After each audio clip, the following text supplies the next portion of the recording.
Subscribe now and press the bell icon. Never miss an update. नहाओ चाहे जमुना नहा लो, गंगा नहा लो चाहे जमुना नहा लो, गंगा नहा लो चाहे जमुना नहा लो, चाहे कर लो चारों धाम सतगुरु के बिना, चाहे कर लो चारों धाम सतगुरु के बिना, ना मिलेंगे भगवान सतगुरु के बिना, ऐसे ना मिलेंगे भगवान सतगुरु के बिना। मंदिर में जाओ चाहे मस्जिद में जाओ, मंदिर में जाओ चाहे मस्जिद में जाओ, चाहे कर लो पूजा पाठ सतगुरु के बिना, चाहे कर लो पूजा पाठ सतगुरु के बिना, ऐसे ना मिलेंगे भगवान सतगुरु के बिना, ऐसे ना मिलेंगे भगवान सतगुरु के बिना, ऐसे ना मिलेंगे भगवान सतगुरु के बिना, ऐसे ना मिलेंगे भगवान सतगुरु के बिना।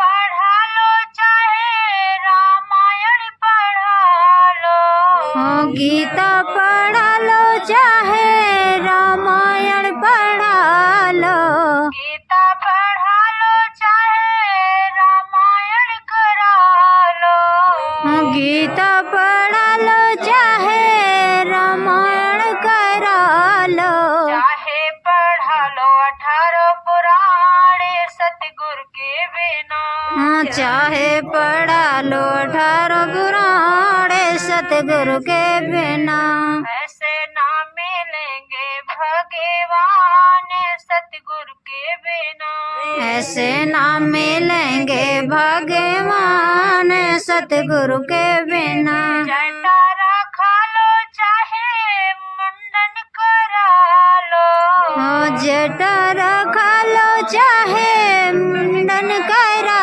लो, जटारा खा लो चाहे मुंडन करा ले, जटारा खा लो चाहे मुंडन करा ले, पढ़ लो दोई कान सतगुरु के बिना, चाहे पढ़ लो दोई कान सतगुरु के बिना, ऐसे ना मिलेंगे भगवान सतगुरु के बिना, ऐसे ना मिलेंगे भगवान सतगुरु के बिना। बिन संतन के सत्य संग न मिले हैं, बिन संतन के सत्य संग न मिले हैं, बिन संतन सत्य संग न मिले हैं, बिन संतन सत्य संग न मिले हैं, मिले हैं जीवन दान सत्संग के बिना, ना मिले हैं जीवन दान सत्संग के बिना, ऐसे ना मिलेंगे भगवान सतगुरु के बिना, ऐसे ना मिलेंगे भगवान सतगुरु के बिना। जय गुरुदेव। प्रेमी भाई बहनों, इस संसार में रहकर हम पेट भरने के लिए तो दिन रात सुबह दोपहर शाम दिन भर खाते रहते हैं, पर ये नहीं कभी समझते कि इस पेट भरने के लिए तो खाते हैं, लेकिन जिसके द्वारा ये पेट चलता है, ये शरीर चलता है, उसका भोजन क्या है। यदि ये शरीर नहीं चलेगा तब इसे संसारी भोजन करके क्या करेंगे। तो ये शरीर किसके द्वारा चलता है? शरीर चलाने की मशीन है जीवात्मा। प्रेमी भाई बहनों, जीवात्मा का भोजन भी हमको देना चाहिए। तो जीवात्मा का भोजन क्या है? जीवात्मा का भोजन है परमात्मा का भजन। जब हम भजन करेंगे तब जीवात्मा की खुराक मिलेगी, तब जीवात्मा को चलने की और ज्यादा ताकतवर होने की ताकत मिलेगी। इसलिए हमें इस शरीर का भोजन देते हुए जीवात्मा का भोजन देना भी बहुत अति आवश्यक है। जब जीवात्मा का भोजन देंगे तभी हमको जीने की शक्ति मिलेगी, जीवात्मा को ताकत मिलेगी, तो जीवात्मा ज्यादा दिन तक इस शरीर में रहने की क्षमता प्राप्त कर पाएगी। साधन का मतलब है साधो। साधन जब करेंगे, आत्मा की साधना करेंगे, ये श्वासें सधेंगी। ये श्वासें गिनती में मिलती हैं हमको। जितनी श्वासें हम कब लिया करेंगे उतने दिन हमारे बढ़ते जाएंगे, क्योंकि ये श्वासों की पूंजी एक खजाने के रूप में होती है, गिनती में मिलती है। जैसे ही ये श्वासों की पूंजी खत्म, तो इसके बाद में यदि आप चाहो कि सारी जिंदगी की कमाई लगा करके हम एक श्वास भी खरीद लें, तो वो श्वास खरीदने पर कभी नहीं मिल सकती है, क्योंकि वो किराया है इस शरीर का। गाना तो गाते हैं, जिंदगी एक किराए का घर है, एक ना एक दिन बदलना पड़ेगा। मौत जिस वक्त आवाज देगी, घर से बाहर निकलना पड़ेगा। आए मखमल के सोने वालों, कब्र पे एक दिन सोना पड़ेगा। आज भले ही हम मखमल के बिस्तर पे सोते हैं, डल्लब के गद्दे पे सोते हैं, लेकिन एक दिन वो सबका हाल होना है।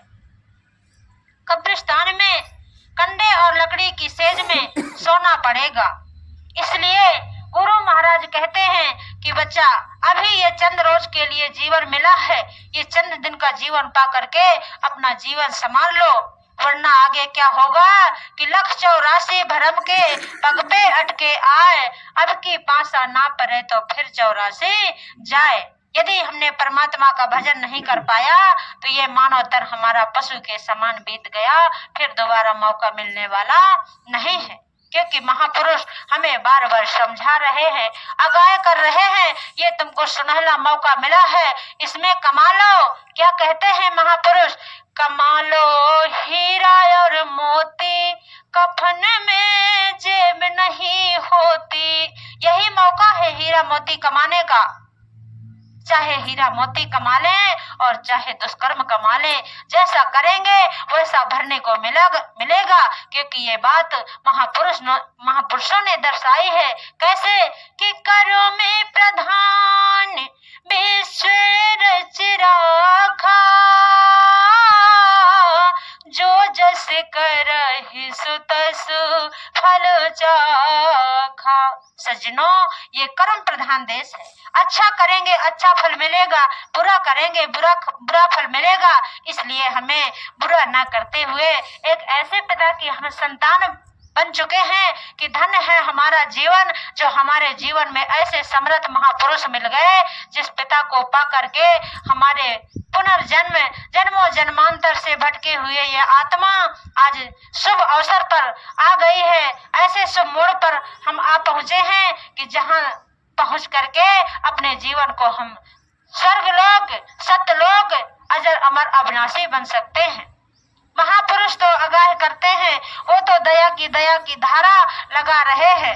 हम दया की धार ही लेना ना चाहें तो महापुरुषों का क्या दोष, क्योंकि वो तो परस्वार्थी होते हैं, सब पर दया बराबर बरसा रहे हैं। जीव ना समझ पाए तो संतों का कोई दोष नहीं है, संतों का कोई दुश्मन नहीं होता, संतों का कोई मित्र नहीं होता। कबीरा खड़े बाजार में सबकी मांगे खैर, ना काहू से दोस्ती ना काहू से बैर। प्रेमी भाई बहनों, संत बड़े पर स्वार्थी, शीतल उनके अंग औरन को शीतल करे, दय दय आपन संग। वो तो सब पर दया करते हैं, उनकी नजरों में कोई छोटा बड़ा नहीं, उनकी नजरों में कोई अमीर गरीब नहीं, उनकी नजरों में कोई जाति ठाकुर और ब्राह्मण, चमार और कोरी, कोई भी हरिजन नहीं, सब एक समान है। महापुरुषों ने बताई इंसान की केवल एक ही जाति है, वो है मानव जाति। कोई उनकी नजर में छोटा बड़ा नहीं। प्रेमी भाई बहनों, जब हम आप इधर से जाएंगे, जब ये सोचों का खजाना खत्म हो जाएगा, जब ये हमारी आपकी आत्मा परमात्मा के पास में जाएगी, तो किसी से ये नहीं पूछा जाएगा कि आप महोबा से आ रहे हो या छतरपुर से आ रहे हो, कबरई से आ रहे हो या सुपा गांव से आ रहे हो। प्रेमी भाई बहनों, वहां तो केवल कर्म देखे जाएंगे, अच्छे बुरे कर्मों का हिसाब मिलेगा। किसी से ये नहीं पूछा जाएगा ठाकुर जाति से आए। प्रेमी भाई बहनों, हमको आपको गुरु महाराज ने समझाया कैसे कि दुख में देखा तुमको जब ही मौज उठी हम आए तब ही। जब मैंने तुमको देखा कि मेरी जीवात्माएं कितना घोर दुख पा रही है, कैसी नरकों में पीड़ा सह रही है, बार बार जन्मना और मरना, तरह तरह के नाना प्रकार के दुख कष्टों में फंसी हैं। गुरु महाराज संत के रूप में अवतरित होकर के हमारे बीच में आए और हमको आजीवन समझाते रहे।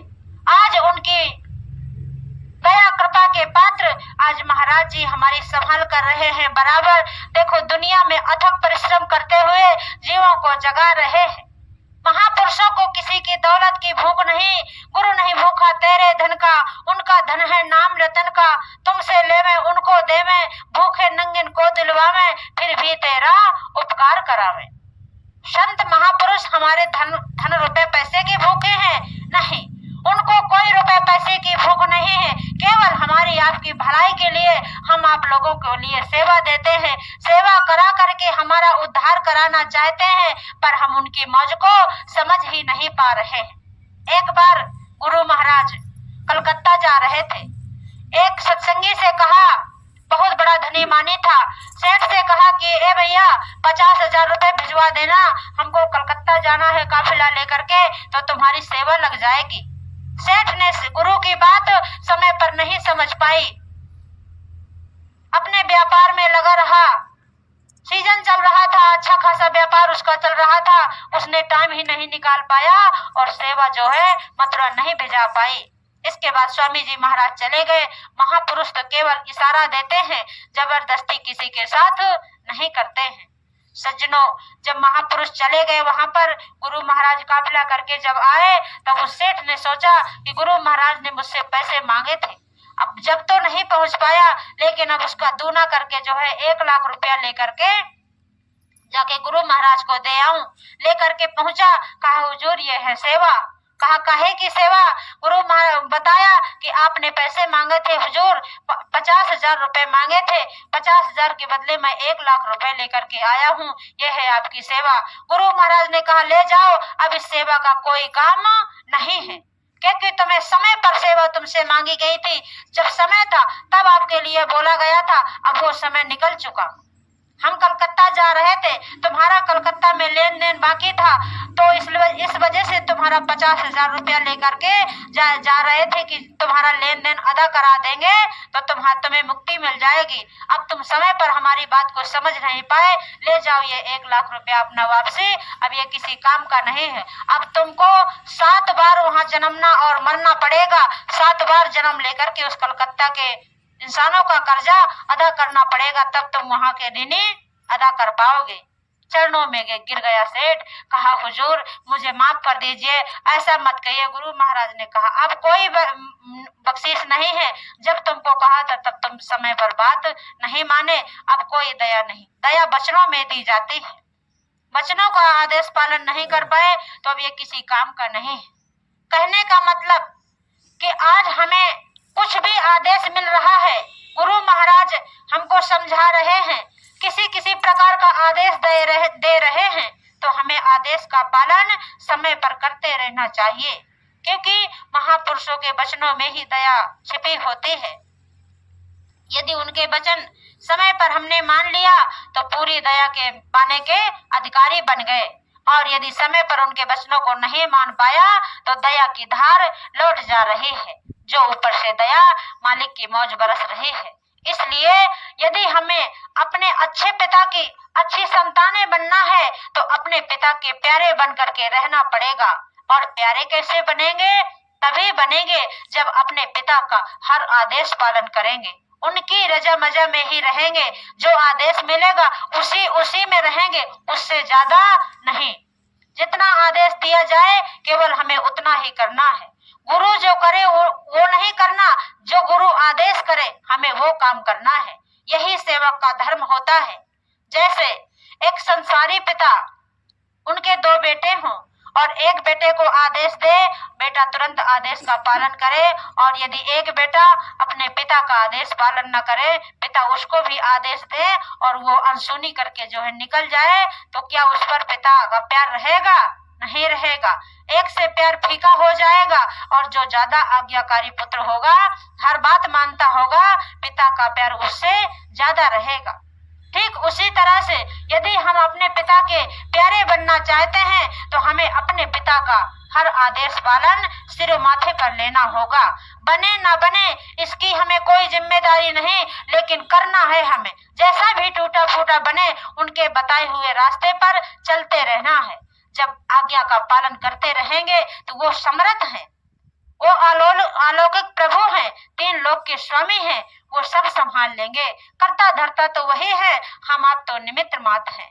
गुरु महाराज ने कहा, बच्चा एक एक गांव को गोद ले लो, तो हमको ये गांव गोद लेकर के प्रचार कर देना चाहिए। देखो हमारे महाराज जी ने कितनी बड़ी दया फरमाई। कहा, बच्चे तुम गुरु महाराज के जलाए हुए दीपक हो। एक एक गांव में एक एक दीपक जल जाएगा तो पूरा गांव रोशन हो जाएगा। जैसे आप एक छोटा सा मिट्टी का दीपक जला लो, उसमें तेल भर दो, बत्ती डाल दो और उसी से हजारों दीपक जला दो, जल जाएंगे। ठीक उसी तरह से महाराज जी हमें आदेश दिए कि तुम गुरु महाराज के जलाए हुए दीपक हो। तुम एक एक गांव में बिखर जाओगे, पूरे गांव के गांव रोशन हो जाएंगे। सज्जनों, इसी आज्ञा का पालन करते हुए हमें चलना चाहिए। अब देखो आदेश मिला कि एक एक जीव 5-5 लोगों को लेकर के आए, तो इस काम के लिए हमें तत्पर तैयार रहना चाहिए। उनके आदेश का पालन करते हुए गुरु की आज्ञा सिरों माथे रख करके हमें करना है। अरे करने वाले तो गुरु महाराज हैं, हमारी आपकी ताकत नहीं है, लेकिन मेहनत हम करेंगे तो मंजूरी हमको मिल जाएगी। जैसे आप ही अपने खेत पर कोई मजदूर लगा दो, मजदूर को कह दिया जाए, मजदूर आ जाए और खेत पर पड़ा सोता रहे, कुछ भी काम न करे, तो क्या आप उसको 300 रुपए मजदूरी देंगे? कभी नहीं। और यदि वो काम करने लगे, आपका खेत काटने लगे, आप कुछ भी काम बता दो ये काम करना है, बराबर वो मेहनताना करना लगे, मेहनत करता रहे सारा दिन, तो आप उसको शाम को 300 रुपए दे देंगे, कहेंगे जाओ भैया आपकी मंजूरी ये है, ले जाओ। ठीक उसी तरह से हमें अपने प्रभु का आदेश पालन करते हुए चलना है। काम हमसे बने ना बने, मजदूरी हमको मिल जाएगी। प्रेमी भाई बहनों, संत बड़े दयालु होते हैं, उनका काम दया का होता है।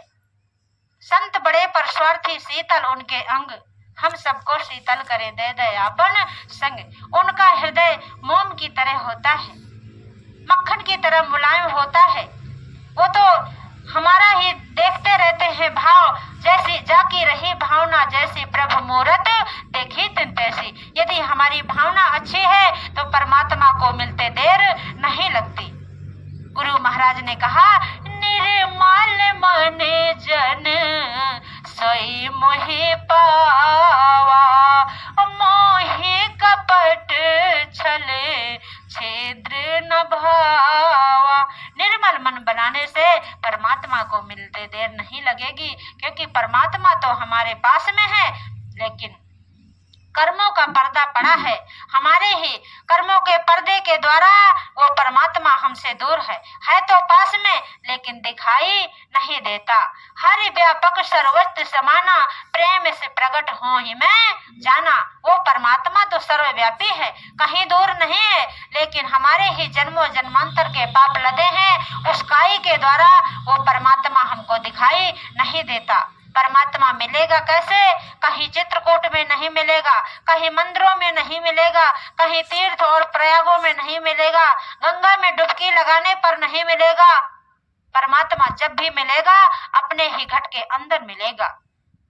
महापुरुषों ने दर्शाया कि मौकों कहाँ ढूंढ रे बंदे, मैं तो तेरे पास में, और ना तीरथ में ना मूरत में, ना मैं व्रत उपास में, ना मैं क्रिया कर्म में रहता, नहीं गिरपुरी संन्यास में, और खोजी हाय तुरंत मिल जाऊं एक पल की तलाश में।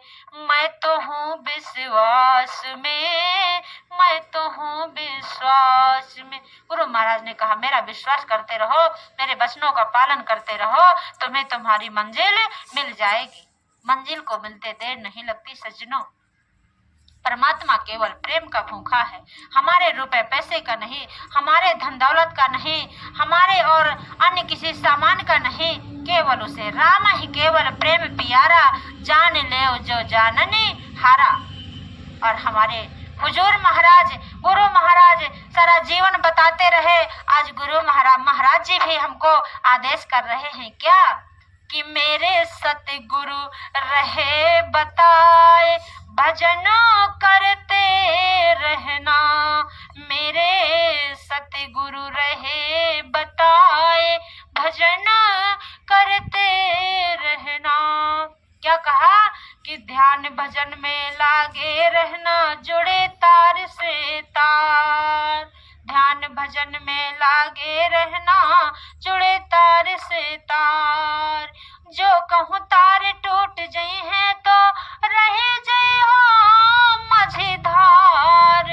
भरा में मत रहना, मेरे सतगुरु रहे बताए, भजन करते रहना। और क्या कहा? माया ठगनी तुम्हें डिगावे आएगी दिन रात। माया ठगनी तुम्हें डिगावे आएगी दिन रात।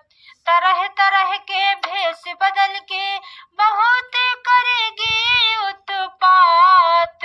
मान ले मेरा कहना, मेरे सतगुरु रहे बताए, भजन करते रहना। सदगुरु बता रहे हैं कि तुम भजन करते रहना। जब भजन करते रहोगे तो तुम्हारे पाप कर्म धीरे धीरे कटते रहेंगे, क्योंकि परमार्थ के 3 जतन और साधन, सेवा और भजन। साधन, भजन, ध्यान और सेवा करते रहेंगे तो यही 3 जतन हैं अपनी मंजिल तक पहुंचने के। जब गुरु महाराज का आदेश पालन करते रहेंगे तो खबर हमें नहीं, हमारे परमपिता को है हमारी। क्योंकि जब बेटा अपना आज्ञाकारी होता है तो अब उसके पिता को खुद इतनी चिंता होती है, मेरे बच्चे को किस चीज की जरूरत है। हमारे हुजूर महाराज फरमाया करते हैं, प्यारे बेटे बन जाओ। प्यारे बेटे को अपने पिता से मांगने की जरूरत नहीं पड़ती। जब तुम प्यारे बेटे बन जाओगे तब तुमको मांगने की जरूरत नहीं पड़ेगी। थोड़ी इशारा पाते ही परमात्मा, वो महापुरुष, वो दयालु पिता सब देख रहे हैं मेरे बच्चों को किस चीज की जरूरत है। वो अपने आप हासिल होती चली जाएगी, मिलती चली जाएगी। कोई भी करके देख लो परमात्मा पे दया, वो तो दयालु हैं, उन दया करना तो उनका काम है। प्रेमी भाई बहनों, दया तो बराबर बरसती है, लेकिन हम आप लेना ही नहीं चाहते तो महापुरुषों का क्या दोष है। वो तो बराबर दया बरसात कर रहे हैं, बता रहे कि ये देश माया की नगरी है, ये काल प्रभु का देश है, यहाँ पर कोई अपना नहीं है, ये पराया देश है। भजन करोगे तो यही भजन तुम्हारी हर मुसीबत में काम आएगा, हर दुख में साथ आएगा, हर कष्टों को दूर करेगा। यदि हम परमात्मा को सुमरन करते रहेंगे और परमात्मा से लगन लगाए रहेंगे तो वो दुख हमारे सामने आ ही नहीं सकता है। इसलिए हमें अपने परमात्मा के वचनों को मानते हुए अपने असली लक्ष्य पर खड़े रहना चाहिए और परमात्मा का भजन करते रहना चाहिए, क्योंकि महापुरुषों ने बताया कि यही भजन तेरे संग चलेगा, पाएगा आराम, मन तू भजो गुरु का नाम। 4 दिना के संगी सब हैं, अंत न आवे काम, मन तू भजो गुरु का नाम।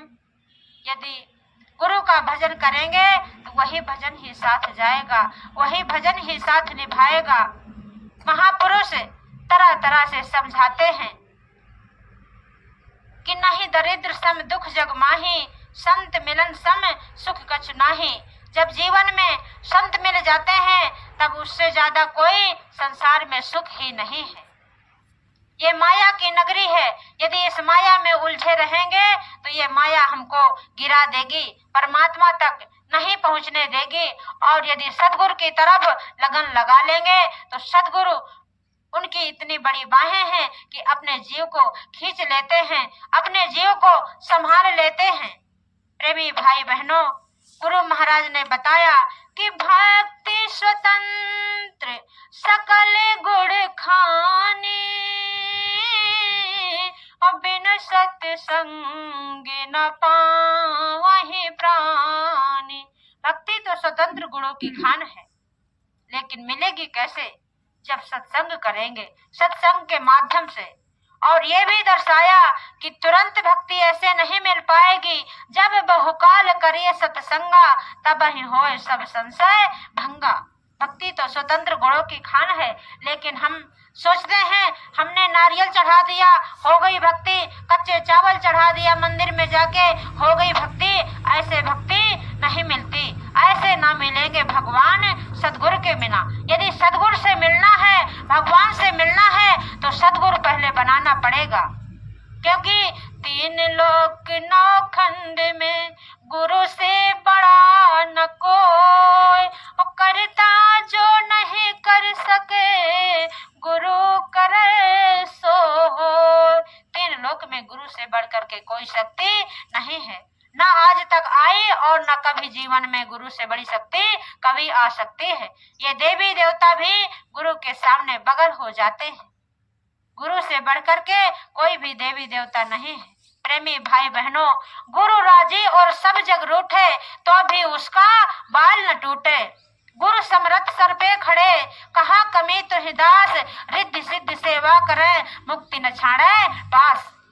जब गुरु सर पे खड़े हैं और गुरु की दया हम पर मिल रही है तो ये सारे देवी देवता अपने आप पीछे दौड़ेंगे। देवी देवताओं की पूजा करने की हमें जरूरतें नहीं है, क्योंकि गुरु पूजा में सबकी पूजा, गुरु समान कोई देव नहीं दूजा। यदि गुरु नहीं किया और गुरु के चरणों की पूजा नहीं किया तो ये सारी पूजा हमारी निष्फल जा रही है। और गुरु बना लिया और गुरु चरणों की पूजा करने लगे, उनका बताए हुए सुमरन ध्यान पर चलने लगे, सबकी पूजा हो जाती है। सब 33 करोड़ देवी देवता प्रसन्न हो जाते हैं जीव पर कि धन हरि तू आत्मा, तो ऐसे महापुरुष दयालु के पास पहुंच गए जहां पर किसी का जोर नहीं चलता।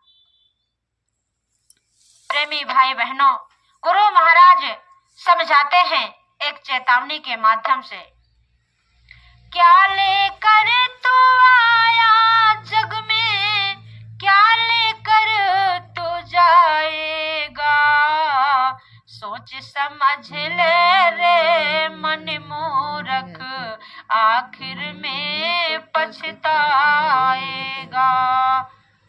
क्या लेकर तू आया जग में, क्या लेकर तू जाएगा, सोच समझ ले रे मन मूर्ख, आखिर में पछताएगा। भाई बंधु मित्र तुम्हारे मरघट तक ही जाएंगे, स्वार्थ के 2 आंसू देकर लौट लौट घर आएंगे। कोई न तेरे साथ चलेगा, काल समझ ले रे मन मूरख, आखिर में पछताएगा। क्या लेकर तू आया जग में, क्या लेकर तू जाएगा। सोच समझ ले रे मन मूरख, आखिर में पछताएगा। सज्जनों, हम ना कुछ लेके आए जगत में, ना कुछ लेके जाएंगे। मुट्ठी बांधे आए जगत में, हाथ पसारे जाएंगे। महापुरुष समझा रहे हैं, बच्चे ये जीवन तुमको चंद रोज के लिए मिला है, तुम अपना असली काम कर लो। और हम असली काम ना करके ये संसार का ये कूड़ा कचरा बटोरने में लग जाते हैं और इसी तन को सजने और संवारने में लग जाते हैं। बड़े अच्छे अच्छे अतर, तेल, परफ्यूम लगा कर इसको सजाते हैं और जब ये आत्मा निकल जाती तो इसी शरीर का क्या हाल किया जाता है। एक कंचन जैसी कोमल काया तुरंत जलाई जाएगी, जिस त्रिया से नेह लगाया वो भी देख डराएगी। एक महीना याद रहेगा, फिर तो याद ना आएगा। सोच समझ ले रे मन मूरख, आखिर में पछताएगा। क्या लेकर तू आया जग में, क्या लेकर तू जाएगा। सोच समझ ले रे मन मूरख, आखिर में पछताएगा। राजा, रंक, पुजारी, पंडित, सबको एक दिन जाना है। आंख खोल कर देख पावे रे, जगत मुसाफिर खाना है। पवन कहे सब पाप पुण्य गए, अंत में श्वास निभाएगा। सोच समझ ले रे मन मूरख, आखिर में पछताएगा। क्या लेकर तू आया जग में, क्या लेकर तू जाएगा। सोच समझ ले रे मन मूरख, आखिर में पछताएगा। सज्जनों, ये चेतावनी हमको ये इशारा दे रही है कि ना कुछ लेके आए जगत में, ना कुछ लेके जाओगे। ये सारा साजो सामान आपको यहीं बीच में मिला है और यहीं बीच में ही छूट जाएगा। तो साथ क्या जाएगा? परमात्मा का भजन, परमात्मा की दया कृपा, अपने सदगुरु की दया। तो हमको गुरु महाराज की दया पाते हुए, गुरु का आज्ञा का पालन करते हुए, अपने पिता की आदेश निर्देश में रहते हुए अपने लक्ष्य पर लगे रहना है, अपने मिशन को पूरा करना है। आज हमारे महाराज जी इतनी अथक परिश्रम करते हुए, देखो ऐसी सर्दी के मौसम में कार्यक्रम संपन्न करके तुरंत कल ही निकल पड़े आश्रम से। और देखो आज यहाँ भोगनी पहुंच रहे हैं। कल भोगनीपुर में सत्संग होने जा रहा है गुरु महाराज का। देखो एक दिन नहीं बैठ रहे हैं महापुरुष, क्योंकि वो जानते हैं कि आगे का बहुत खराब समय आ रहा है, समय कगार पे चल रहा है। इसलिए हमें जितनी सेवा हमसे भी बन सके तो हमें करते रहना चाहिए और अपने पिता के प्यारे बनके हमें अपने जीवन को सफल बनाते रहना चाहिए। इसलिए हमारी आप सबसे विनती है कि अपने गुरु के आदेश का पालन करते रहें और अपने पिता के आदेश पर चलते रहेंगे, अपना जीवन सफल बनाते रहेंगे। क्योंकि महापुरुष हमारे ही स्वार्थ के लिए, हमारी ही भलाई के लिए हमें ये आदेश पालन दे रहे हैं, हमें ये ड्यूटी लगा रहे हैं। नहीं तो किया कराया काम गुरु महाराज का सब पड़ा है। गुरु महाराज ने कहा कि मैंने तो काम कर दिया है, तुम्हें केवल निमित्त मात्र खड़े होना है।